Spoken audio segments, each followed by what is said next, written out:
हो तो पहले अब भी जो तुमसे नीचा हो उसको देखो, उसे दे लो तो मांगो। यानी मांगने के लिए भी देना सिखाया है। पहले देना सिखाया कि पहले तुम दो, पहले उसे आता करो। और उस देने में भी, ये भी गौर कीजिएगा, उस देने में भी एक सबक पाया जाता है। वो सबक ये है कि मामूलन जब हमें किसी को देना होता है तो कम से कम सोचते हैं, और ना हम देने के लिए कम से कम सोचते हैं। और उसके मामूल ये भी होता है कि हम जेब के अंदर ही सिक्का तलाश करते हैं कि जो छोटा हो वो निकले। मसलन बाहर भी निकाल करके कहीं वो देखेगा, वो कह देगा कि जरा वो वाला दे दीजिए और वो वाला दे दीजिए मसलन, तो उस जेब के अंदर ही छोटा सिक्का तलाश करते हैं। लेकिन ये मासूम का कहना कि तुम अल्लाह से मांगो तो पहले दे के मांगो, ये ज़हनियत बनाने के लिए है कि देते वक्त तुम्हारा कैसा ज़हन होता है और मांगते वक्त कैसा ज़हन होता है। मांगता है आदमी ज्यादा, देता है कम, देता है कम। तो इससे भी अल्लाह इम्तिहान लेना चाहता है कि अगर तुम्हें मांगना ज्यादा है तो देना भी ज्यादा सीखो, कि इतना तो दे दो कि एक वक्त की उसी रोटी चल जाए। सवा पढ़े मोहम्मद आल मोहम्मद पर।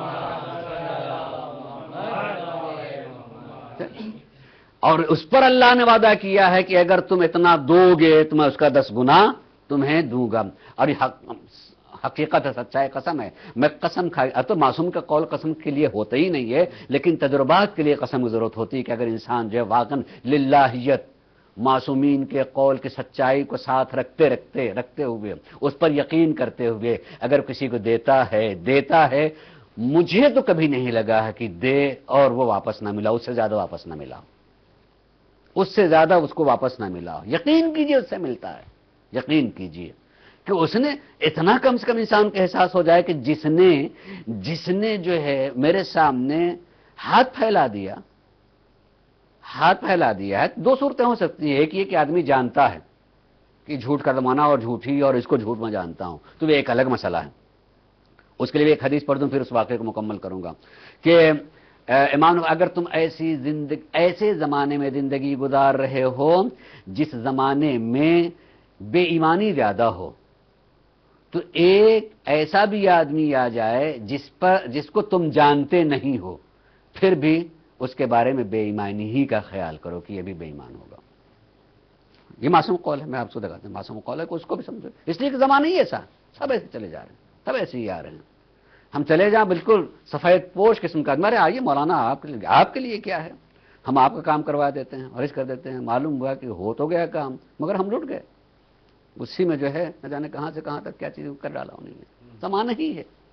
हम किस पर उन्होंने इस तरीके से मेरा हाथ भी चूम लिया था और मिले भी थे और गले भी लग लिए थे और सारी चीजें भी की थी, और अगर ये कर, बस यहाँ दस्तखत कर दिए और माँ वो कर दीजिए और यहाँ ये कर दीजिए, हो गया आपका काम, बस फर्ज कीजिए।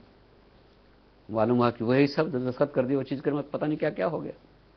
तो मासूम का कौल है कि अगर जमाना ऐसा बेईमानी ज्यादा हो, तो अगर एक आदमी को नहीं जानते हो तुम कि ये कौन सा है, तो चूंकि जमाना ही ऐसा, उसको भी उसी सफ में शुमार करो जब तक कि उसका ईमान साबित ना हो जाए,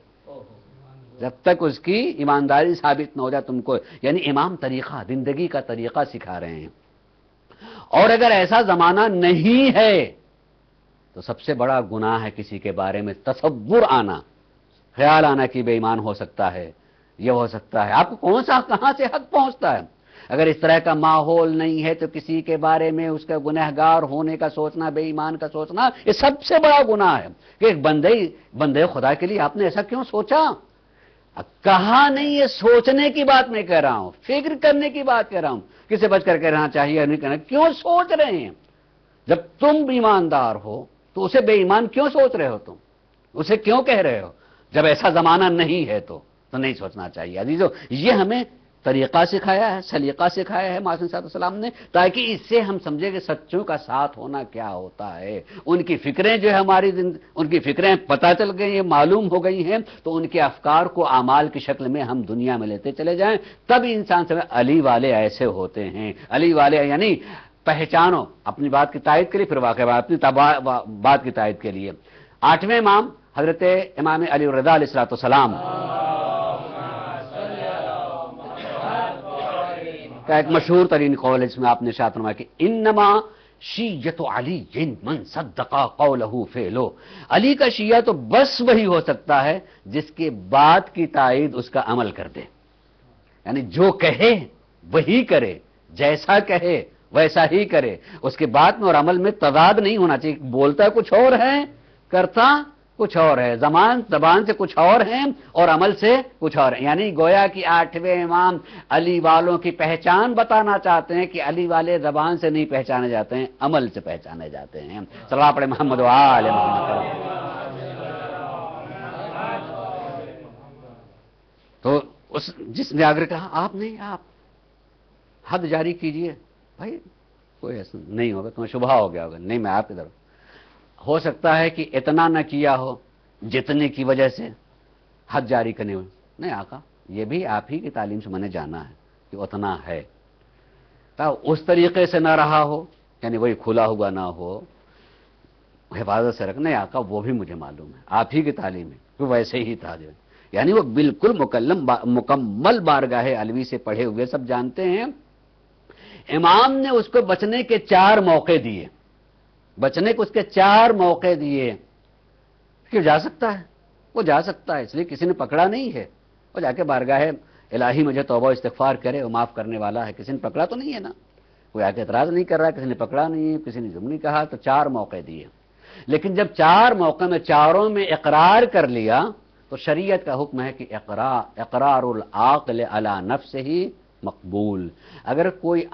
حالت شعور میں، حالت عقل میں وہ کسی بات کا اقرار کر رہا ہے تو اس کا ایک اقرار ایک گواہی کے برابر ہے، اس کو قبول کر لیا۔ جب 4 مرتبہ اس نے قبول کر لیا تو قبول کر لینے کے بعد جو امام نے حکم دیا کہ حد جاری کی جائے،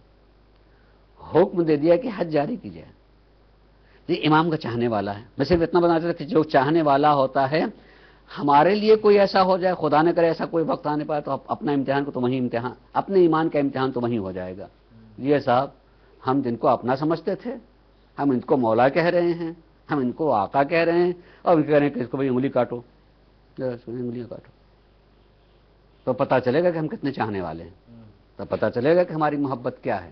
یعنی کسی اور سے نہیں، خود انہی سے یہ ہو رہا ہے۔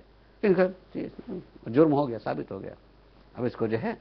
کہتے ہیں ہم اپنی جگہ سوچتے ہیں کہ ہمارا جرم ہے، فلاں گناہ ہے، ارے مولا تو ہیں، مثلا، اور علی عملی طور سے کیا سکھا رہے ہیں، جرم ثابت ہو گیا، حد جاری ہونی چاہیے ہے، حد جاری کر دی گئی، حد جاری کی گئی،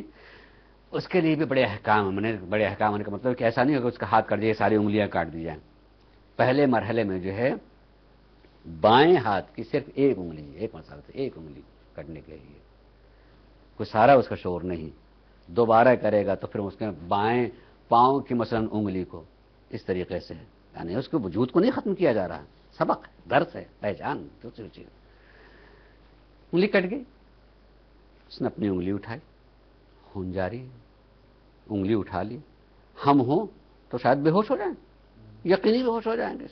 تصور سے بے ہوش ہو جائیں گے،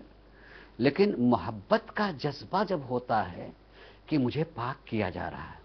اور کوئی اور نہیں، علی کی ذات، میں علی کے ہاتھوں سے پاک ہو رہا ہوں، تو اتنا ہوش باقی رہتا ہے کہ اپنی ہی انگلی کو اٹھایا، باہر نکلے بازار کوفہ کی طرف، لوگوں ٹھہر جاؤ، لوگوں ٹھہرو، رکو، میں کچھ بتانا چاہتا ہوں۔ ارے خالی یہ حالت دے کر کے لوگ ٹھہر رہے ہیں، پیچھے پیچھے چل رہے ہیں، جائے کہ آواز سن کر کے ایک جم غفیر، ایک بڑا سا مجمع ہو جاتا ہے، جب مجمع سے بڑا سا ہو گیا، تھوڑی سی بلندی پہ آ کر کے کہا، فضائل علی کو بیان کرنا شروع کیا، اور آخر میں 2-3 جملے کہتے ہیں میں اس علی کے، یعنی اب نتیجہ نکالا، میں اس علی کے فضائل کیسے بیان کر سکتا ہوں جس نے مجھے اسی دنیا میں گناہ کے دھبے سے پاک کر دیا، مجھے اب فکر آخرت نہیں ہے، اب مجھے فکر آخرت نہیں ہے کہ وہاں کیا ہوگا، علی نے مجھے اسی دنیا میں میرے گناہوں سے دھبے سے مجھے پاک کر دیا، اسے محبت کہتے ہیں، اسے محبت کہا جاتا ہے کہ علی جیسی ذات میں اتنا مجمع تھا۔ سرکار امام حسن خبر ملی، آپ بھی چلے گئے، جب وہاں تک پہنچے ہیں میرے مولا، دیکھا کہ یہی جملے کہہ رہا، ہاتھوں میں انگلی لیے ہوئے، خون جاری ہے، لوگ منہ کھولے ہوئے، آنکھیں